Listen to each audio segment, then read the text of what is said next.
దేశంలో 2024 లోక్సభ ఎన్నికల ఫలితాలు రావడానికి ముందు షాకింగ్ సమాచారం వెలుగులోకి వచ్చింది.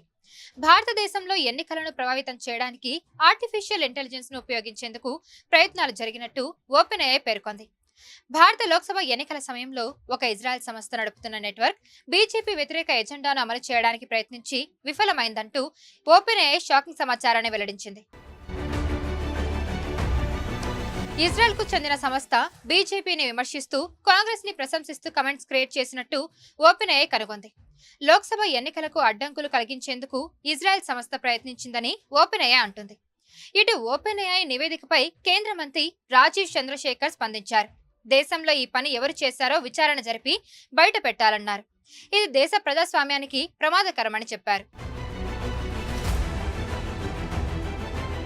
మరిన్ని వీడియోస్ కోసం ఛానల్ ని సబ్స్క్రైబ్ చేయండి. లేటెస్ట్ అప్డేట్స్ కోసం వాట్సాప్ ఛానల్ ని ఫాలో చేయండి. అండ్ లింక్ డిస్క్రిప్షన్ లో ఉంది.